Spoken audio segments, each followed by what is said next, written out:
Times of Trenton columnist Kurt RossiCourtesy photo. Despite concerns regarding another possible government shutdown, the IRS is expected to get itself into gear for the upcoming tax season. While the overall risk of being audited is generally low, new changes resulting from the enacted Tax Cuts and Jobs Act (TCJA) could impact your susceptibility of being audited this tax season. Before identifying the red flags that may increase your chances of IRS scrutiny, it is important to clarify the definition of an audit.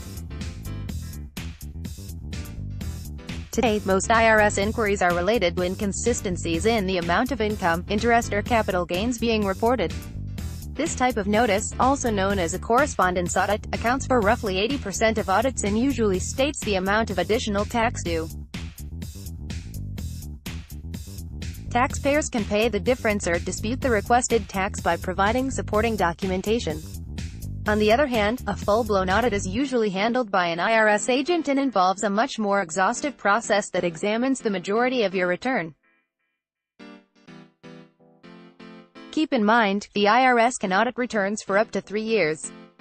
Consider reviewing IRS Publication 3948A, the examination process, for additional details on the process. Failing to report all of your income. Now that we have a better understanding of what constitutes an audit, let's examine what might expose you to this risk.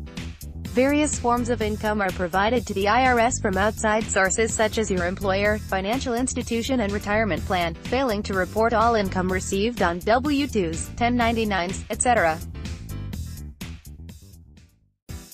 can cause the IRS to raise an eyebrow. Remember, they cross-reference these forms against data provided on your return for any inconsistencies, whether intentional or not. Leaving out income that may be reported to the IRS from other sources can signal that your return needs a closer look. This also applies to those using digital currencies. Consider taking special care to ensure that all income is accurate and properly accounted for. Mortgage interest deduction. Prior to the TCJA, deduction limits for mortgages and home equity lines of credit (HELOC) were limited to $1 million and $100,000 respectively. Additionally, home equity line interest up to the limit could be deducted from your taxes and used for unrelated expenses like education funding or even financing an automobile. Today, the TCJA changes how you deduct mortgage interest, making some taxpayers more susceptible to making some major errors. According to Christine Darcy, CPA of Darcy, to acquire or improve your residence, still subject to the overall $750,000 limit, Darcy adds, mortgage or home equity interest can no longer be deducted to pay for college, buying a car or purchasing a second home. The changes also highlight the importance of record keeping. Darcy notes, this change really places the responsibility on the taxpayer to keep good records to substantiate that funds are being used properly. Large charitable deductions. The TCJA is projected to impact the number of taxpayers that are able to deduct charitable contributions. This is because you must itemize your deductions to take advantage. With the standard deduction doubled to $12,000 for individuals and $24,000 for married couples, itemizing may only be appropriate for taxpayers with deductions that exceed the standard deduction. As a result, many taxpayers are expected to bunch deductions into one tax year to reach the threshold for itemizing. Because the IRS monitors returns for taxpayers that are donating a disproportionately large amount compared to other comparable taxpayers, large charitable contributions can lead to additional IRS scrutiny.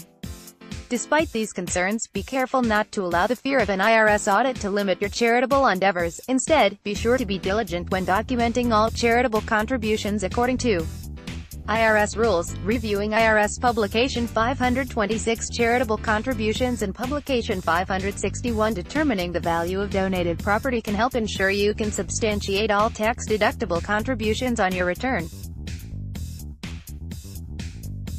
The IRS should not and does not want to impact your ability to make a difference in the lives of others. Just be sure to document.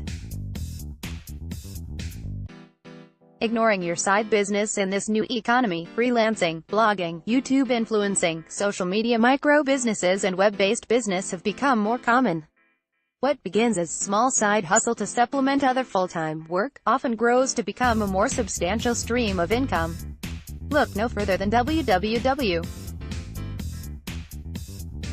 YouTube.com sensation Ryan, whose Ryan's Toy Reviews generated $22 million in pre-tax income.